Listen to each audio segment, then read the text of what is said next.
bien entendu, allez voir monsieur Cachard si vous souhaitez après. Je vais juste vous signaler qu'il part à 1h. Voilà, il reste jusqu'à 1h, donc profitez.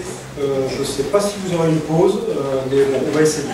En tout cas, voilà, je vais passer la parole à Mme Émilie Delzor, qui va vous présenter un autre modèle, puisque c'est quasiment l'inverse de celui qu'on vient de vous présenter. Bonjour à tous. Je vais vous présenter un peu rapidement l'Université Pierre et Marie Curie à Paris. Il y a une université de masse, il n'y a pas du tout la même chose que là. Il y a 30 000 étudiants, environ 2000 chercheurs. On a 17 sections documentaires de tailles plus ou moins différentes, 10 en sciences et 10 en médecine. Par rapport à notre collection, on est à environ 21 000 e-books, essentiellement de niveau recherche. On a une très très faible partie au niveau enseignement. Notre modèle, c'est qu'il soit accessible à tous, quel que soit leur niveau, quelle que soit leur spécialité, sans distinction. Par contre, au niveau de modalité d'accès, là, c'est notre plus gros souci, puisque nous avons à la fois des plateformes éditeurs, des plateformes agrégateurs, avec du téléchargement, du streaming, du prêt. On a choisi, comme Le Havre, de se limiter à un seul agrégateur. On a encore Lumidum, nous, de notre côté, et Dosonera, parce que le modèle à l'époque nous semblait le plus simple. Par rapport à notre circuit d'acquisition, ce sont les sections documentaires, donc à 17, qui nous font les suggestions d'acquisition, qui sont ensuite centralisées par la bibliothèque numérique, donc qui passe toutes les commandes. Un calendrier qui dépend aussi des fonctions des budgets, puisque les abonnements électroniques passent en priorité, comme pour toutes les universités françaises. Donc on fait avec ce qui nous reste selon les années. En termes de signalement, on essaie de valoriser le plus possible nos e-books par le signalement dans notre liste A à Z, qui est assez fixe, et par le catalogage exhaustif de toutes nos collections d'e-books, ce qui demande aussi un travail aussi très important. La valorisation aussi se fait en physique. On a aussi essayé les fantômes à l'intérieur des collections, pas de façon totalement exhaustive, seulement des titres phares. On a essayé aussi les QR codes et aussi quelquefois des annonces sur des sites internet, avec un succès assez mitigé selon les disciplines et selon les époques. Ce qu'on essaie en ce moment de voir si on a une réflexion globale, comme dans la plupart des universités, sur l'articulation entre livres imprimés et livres électroniques, surtout au point de vue du niveau enseignement. Au niveau recherche, c'est totalement différent puisque le passage est globalement fait aux livres électroniques, notamment pour toutes nos disciplines scientifiques et en médecine. Nous avons encore un cadiste en géosciences qui a d'autres priorités, donc on fait plutôt du doublonnage papier électronique. Et aussi des disciplines comme les maths, où là, de ce côté-là, l'attachement est très fort au niveau papier et il y a beaucoup moins de collections électroniques. Donc, notre hypothèse de travail, suite à une rencontre avec l'équipe de Dawson France, c'était de voir en fait sur nos collections papier en enseignement si elles étaient disponibles chez Dawsonera et si éventuellement un doublonnage de ces collections papier était intéressant pour nous. Pour rappeler aussi un élément de contexte, c'est que nous sommes dans une période de fusion des bibliothèques d'enseignement. Nous allons passer d'une dizaine à environ 2-3 bibliothèques. On aura une grande bibliothèque des licences, avec toutes disciplines confondues. Un très grand espace, beaucoup d'espace de travail.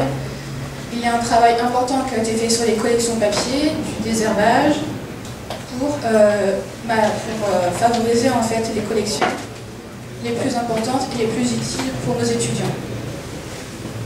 Donc, avec l'équipe de Dawson France, on a travaillé sur ce type de tableau qui est encore réduit par rapport à ce qu'il est réellement.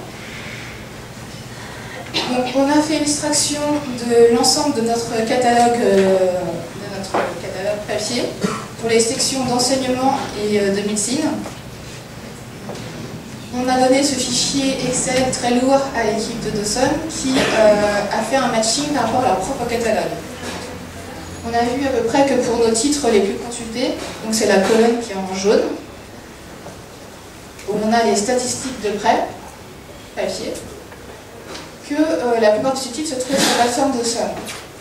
Dans la colonne, la dernière colonne où il y a un oui, c'est ce qu'on a actuellement en version électronique. Donc vous voyez actuellement, c'est très très peu. Ce travail a été fait comme c'est un travail assez lourd. Hein, vous pouvez le faire à l'équipe de Dawson, mais ça demandait du temps et plusieurs semaines pour qu'on arrive à un tableau le plus fin possible, et aussi des comparaisons avec nos extractions SUDOC. Au final, une fois qu'on a fait ce travail-là, on s'est demandé après que faire avec ce tableau.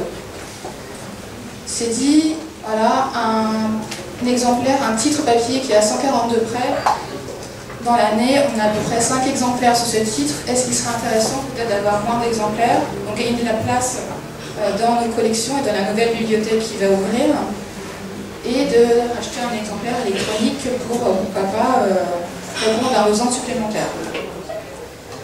Là, on se pose une question importante, c'est la question de est-ce que les étudiants vont être, ils vont répondre en fait à cette demande. Ce qui n'est actuellement, on a un vrai problème de visibilité en fait de nos collections e-book. Les stades de consultation, c'est pas forcément, enfin, c'est pas que Dawson, mais c'est généralement, puisque nos simulats sont assez basses. On a essayé de développer une offre, mais ça ne retrouve pas du tout son public.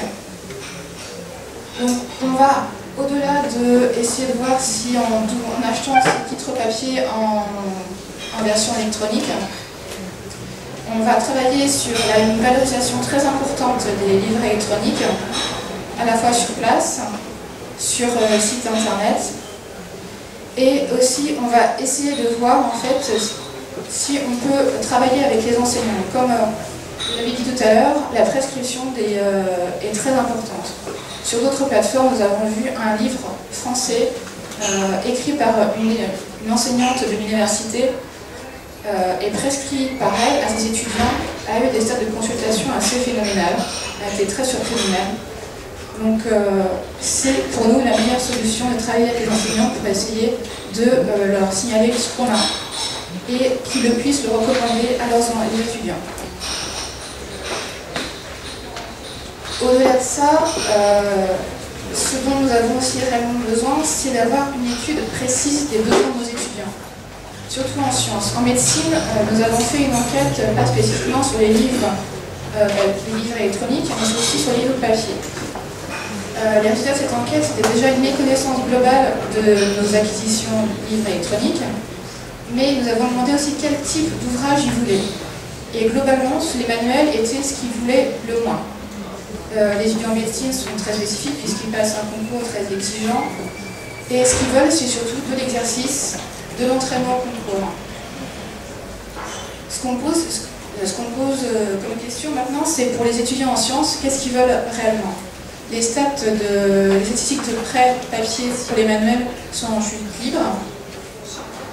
Donc il est possible que ce qu'ils veulent réellement, ce ne sont pas forcément du manuel électronique électronique, mais plutôt autre chose qui soit plus interactif, qui soit plus en lien avec les innovations pédagogiques qui sont en train de se mettre en place, qui soit plus une plateforme pédagogique et justement en fait c'est bientôt fini.